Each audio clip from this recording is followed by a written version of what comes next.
pandemic started, global supply chains have been hurt in a big way. According to Professor Dr. Aimee, explained that the main reason the inflation rate went up was because demand went up a lot when the economy reopened, which specifically in May 2022. Disruption caused by the pandemic, such as social isolation, supply chains problem, or pent-up demand, will have a bigger effect on inflation services for COVID-19 goods.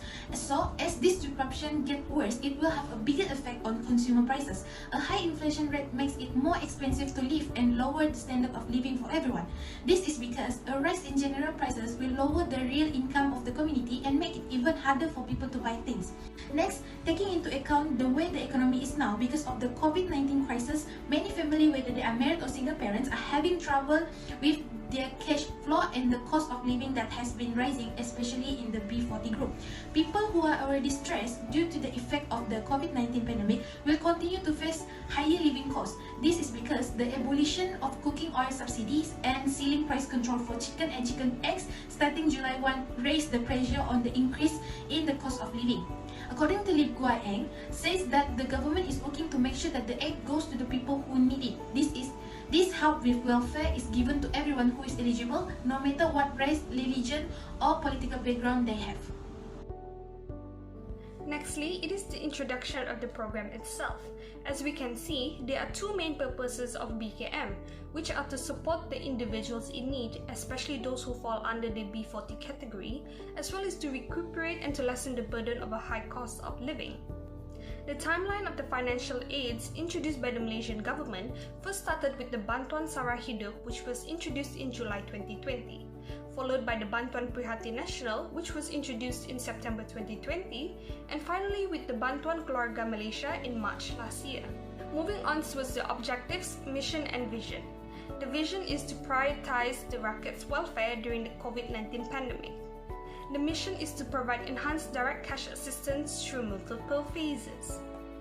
The objectives are to assist those in need to help them recover in the post-pandemic period, as well as to ease the burden of a high cost of living.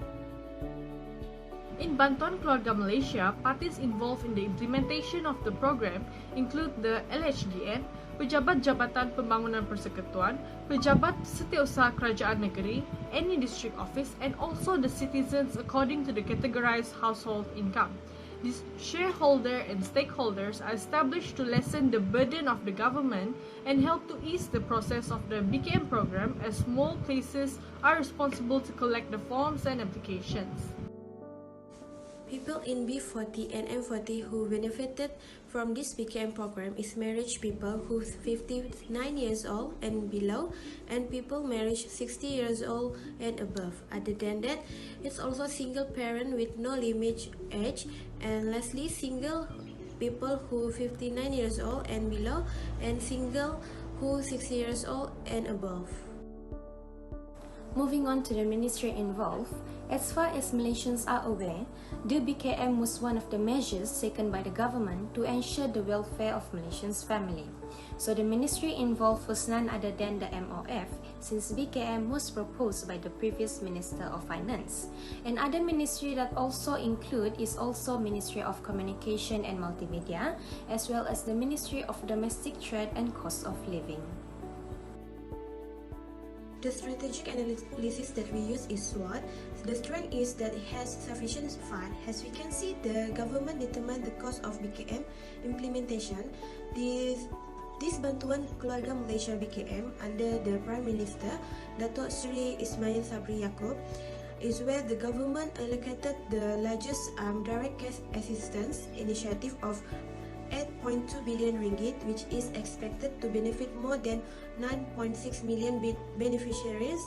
From that, this shows that in terms of money, there will be no issue about it because there is provision for the program.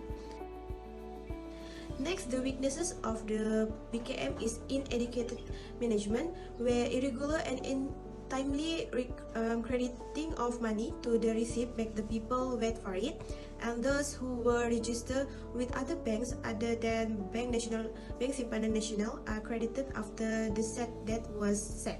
From this, we can see that inadequate management become the weaknesses of BKM. Moving on towards opportunity under the strategic analysis. An opportunity for the program is that there is a better way to apply for the BKM financial aid. Due to labor shortage issues in previous financial aids such as the BSH, the government implemented technological advancement to provide a better way for people to apply for financial aids. With this, the application of BKM can be applied by people online through the BKM portal. Moreover, the data from BKC40, BPR 2021, and GKP rejected applicants would be automatically brought into the BKM system to verify their eligibility. Thus, applicants do not need to continuously fill up their information to get financial aid. For the threats, they are basically the constant change of the government, since unstable politics that resulted from conflict of different political parties will reduce the program's efficiency. As shared by a user known as Firdaus Shakirin, he informed that he is not eligible to receive BKM, when yet for the previous program he is eligible for it. But because of the political instability, it had led to a frequent switch of programs framework that caused many of the B40 group's individuals being left behind, lost their eligibility for the program, even though they are eligible for the previous program. So this will basically contradict with their objective.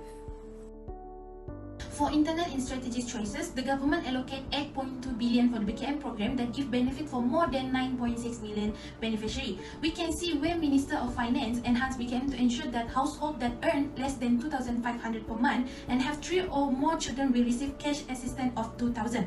In order to distribute the aid fairly to whom they're supposed to get, the government will use existing data or information and also open new application for those who belong to the set criteria. For the external, application can be made online through the official BKM LHDN portal or by downloading the BKM apps. Not only that, people can make an application through a form that can be found at the LHDN branch. Also, frequently asked questions, which is FAQ fact, are provided to inform about the BKM if people have any inquiry about this program. The first challenge is that some people misuse the BKM money. For instance, students who are expected to use it for important things such as books, fees, and so on, but instead they use the money to buy unnecessary things like jewelries, going to the movies, and many more. Application for BKM is online, which is through its website, and it's a problem because not everyone knows how to use technology, especially the older people. Now, therefore, online registration for BKM is something that needs to be changed in order to make it easier for everyone, including older people, to apply for BKM.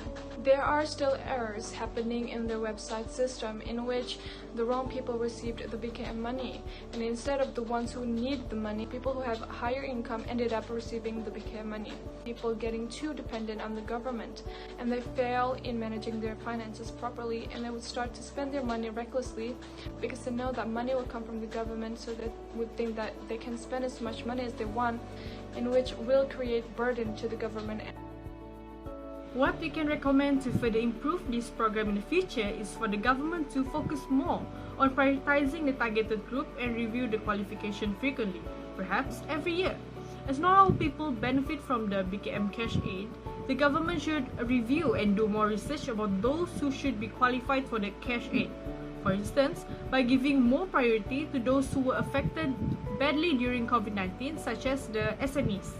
Therefore, government and ministry have to always come up with the new plans to cope with the challenges and find the best solution that can benefit more people in the future.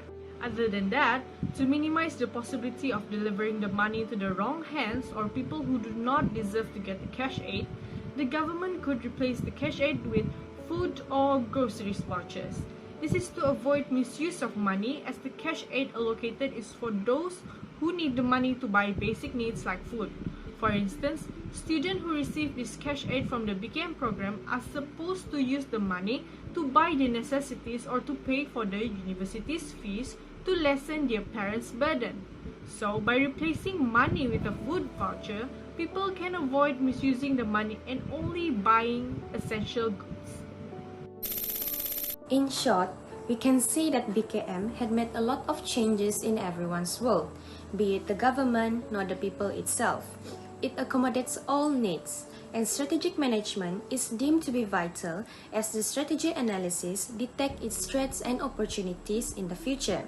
Therefore, the ministry as well as the stakeholders needed to be hand in hand to combat the issues that may arise for the BKM in the future. And that's all for our group. Thank you.